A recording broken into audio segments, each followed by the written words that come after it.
যাদের পরিবার পুজোর সময় হাসি আনন্দে নেই, তারা সুখে থাকবে। একটা সমাজ, একটা সভ্যতাকে টোটাল সভ্য করতে গেলে, টোটাল হ্যাপি করতে গেলে, টোটাল ভালো করতে গেলে, ডেভেলপ করতে গেলে সমস্ত সেগমেন্টগুলোকে দেখতে হবে। শুধু মঞ্চের ওপরে যে কার্পেট, সেই ধুলোটা ছাড়লে হবে না। কার্পেটের তলায় যে ধুলো জমে থাকে, সেই ধুলোটাকে ঝাড়ার চেষ্টা করতে হবে।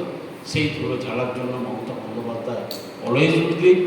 আমরা মমতা বন্দ্যোপাধ্যায়ের সৈনিক হিসেবে আপনাদের কাছে সেই পরামর্শ দেওয়ার জন্য, এই কথাগুলো শেয়ার করার জন্য ছুটে এসেছি। আপনারা এবং আপনারা লড়াইয়ে থাকুন, আপনারা কাজের মধ্যে থাকুন, আপনারা একদিন না একদিন সফল হবেন। আপনারা আপনাদের পথটা ঠিক করে নেবেন। আপনারা লেখাপড়া জানার লোক, আপনাদের সব কিছু উপদেশ দিয়ে করা যাবে এটা আমি মনে করি না। তবে আমার কাছে কোনো পরামর্শের জন্য কখনো এলে আমি আপনাদের ফেরাবো না। লড়াইয়ের মাঠে যদি আমাকে কোনো দিন আপনাদের হয়ে সাথ দিতে হয়, নিশ্চিত জেনে রাখুন আমি সেই সাথ সঙ্গ আপনাদের নিশ্চিতভাবে দেব। কেন? আমি লড়াই করে উঠে আসা মানুষ, আমি সংগ্রাম করে উঠে আসা মানুষ, আমি জেল খেটে উঠে আসা মানুষ।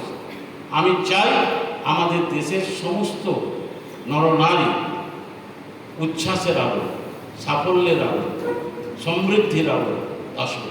এই আশা, এই ভরসা রেখে আমার কথা শেষ করছি। সবাইকে নমস্কার, শুভেচ্ছা, সবাই ভালো থাকবেন। জয় বাংলা।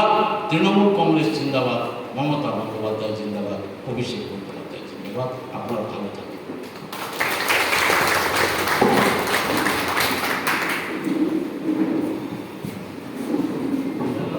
ধন্যবাদ।